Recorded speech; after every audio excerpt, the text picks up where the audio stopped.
After just 2 months, one of the unschoolers in my program was on a phone call in Portuguese and asked, "At what time?" Calmly, naturally, exactly like a native. Not because she drilled it, but because she learned it alongside the way we actually say it, a que horas. In this video, I'm going to show you 3 patterns like that one, so you can start hearing and using the Portuguese you already know. Here's the thing. Knowing a word on paper and being able to hear it in real speech are 2 completely different skills. And most learners don't realize that until they're deep into their studies, wondering why they still can't make out what people are saying. I was doing intensive listening with an unschooler in my program recently, someone who's been making real progress. He'd moved past what I call Cinderella Portuguese, clearly enunciated speech most courses teach, and he was already comfortable with the way I present connected speech in my stories. So I decided to push him further, and we sat down with a native speaker on YouTube, speaking at full natural speed.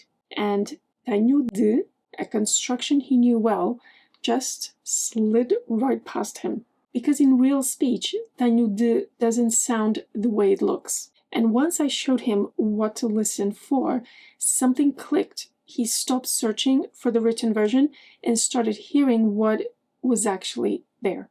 Tenho de. Once you know what the spoken version actually sounds like, you start catching words you already know everywhere. Now, tenho de is just one pattern. There's another one you'll hear constantly in European Portuguese, and most English speakers miss it every single time for a very specific reason. Ou seja is one of the most common discourse markers in the language. You know, those words we use to connect ideas to sound more natural. Natives use it the way English speakers use I mean, or in other words. Basically, it's everywhere. But the O sounds doesn't exist in English. So your ear just skips right over it. You're not mishearing it. It's just that your brain generally cannot latch onto a sound it was never trained to hear. In the podcast Somos Infinitos, the host uses ou seja constantly, especially when she's asking her first question. E vamos começar por um ponto, ou seja, nós há bocado estávamos a conversar sobre... Isso é muito interessante porque, ou seja, existem aquelas pessoas que vivem... Once you know what to listen for, you'll hear it in almost every episode. It's not rare, it's just been invisible until now. And ou seja is at least a sound you can learn to catch. The next pattern is actually sneakier, because the sound isn't unfamiliar. It's just nearly gone. In real speech, it almost disappears completely, and because prepositions work differently in Portuguese than in English, your brain doesn't even register that something's missing. Take fim de semana. You know that phrase, but in real speech, the de shrinks down to almost nothing, and you just glide right past it without noticing. I've got a clip of Elise Treniner, don't know how to say her name, saying, "Por amor de Deus." It sounds like the de has almost vanished, but it hasn't. We reduce it, we don't drop it completely.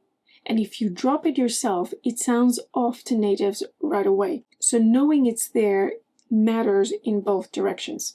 Once you know to listen for it, you'll catch it. And once you know it belongs there, you'll say it too. Ouçam com atenção, por amor de Deus. The good news is, de is hiding in collocations you already know, like fim de semana, amanhã de manhã, what else? Ah, of course, pastel de nata. Once you start listening for it in those familiar phrases, you'll start catching it everywhere else too.